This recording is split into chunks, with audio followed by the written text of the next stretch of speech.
Hey guys, so a number of weeks ago I had sown some seeds into some micro soil blocks, and some of them are ready to be put into larger soil blocks, and I want to take you through that process right now. So how do you know when the seedlings are ready to be put into larger soil blocks? There's two ways of knowing. The first way is that the seedling starts pushing out its first set of true leaves.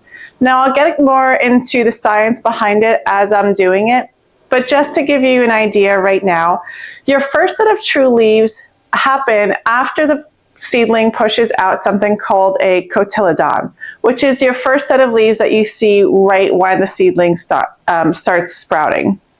Those leaves will eventually fall off and die. It really is just coming from the energy that's stored within the seed. Your first set of true leaves really is your signal that your plant is growing and is going to start growing an aggressive root system. So it really is kind of a signal that your plant needs to be up potted into something that's a little bit bigger than those itty bitty micro soil blocks.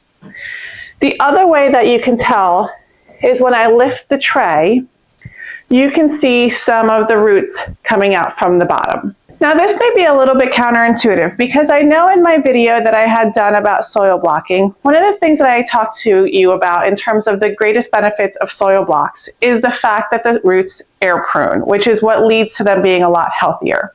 Air pruning, just as a friendly reminder, is when the root tip touches the air and dies back, which means that it's now going to start sending out lateral roots, which means that the root system of a plant, of a seedling that is planted in a soil block is going to be a lot more dense and a lot more fibrous than one that's grown in a pot. Now, you're probably thinking, but Monica, you're showing me the roots that are going through the bottom of the tray. Now, the bottom of this tray that I have is mesh, so it has some holes in it. Because what I do is I take this tray and I place another tray that doesn't have any holes in it at the bottom, and I make sure that I bottom water all of my seedlings. That way they don't get any damage from watering overhead. So as the roots are growing, they're not actually touching air, they're touching moisture, they're touching the water. So they're actually growing through the bottom of this and seeking out the moisture that is underneath in a tray at the bottom. That does not harm the plant. That is perfectly fine, as long as I don't let the roots grow crazy. But this is the perfect stage for me to be planting it up. In fact, I probably could have done it a couple of days ago, but I didn't have the time, so I'm going to be doing it right now. So I just want to clarify that in case there's any confusion in terms of air pruning versus what you see the roots doing. Now, how do you plant them from your micro soil blocks into larger soil blocks? So your micro soil blocks come in just this little tiny contraption that I got off of Amazon. It was very inexpensive. This other soil blocker you can also get off of Amazon, but there are plenty of other sites that you can get them off of as well, is what I'm going to be using to put them into larger soil blocks. And what they come with are these little attachments that you insert into the bottom of your soil block. You create your soil block like you would any other, and then you just take your micro soil block, and it is the perfect size for it to just slip into the hole that I created. And that's it. So let's go ahead and get started. As I mentioned in my intro, one of the signals that a seedling is ready to move from micro soil blocks into larger soil blocks is when it begins producing its first set of true leaves. The very first leaves that appear when a seed germinates are called cotyledons, or seed leaves. These leaves actually come from the seed itself and are powered by energy stored inside the seed. But after those first leaves, the plant begins producing its true leaves, which look a lot more like the mature leaves of the plant.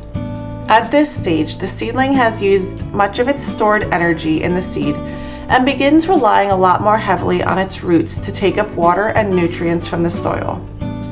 Because micro soil blocks contain a very small amount of soil, the roots will quickly fill that space. So once those true leaves appear, it's a good indication that the seedling is ready to be moved into a larger soil block so that it has more room to continue growing.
And once your seedlings are settled into these larger soil blocks, they'll have more space for their roots to grow and can continue developing until they are ready to be moved into the garden. Soil blocking is a simple system, but understanding each stage, from micro blocks to larger blocks, that can make a really big difference in how strong and healthy your seedlings become.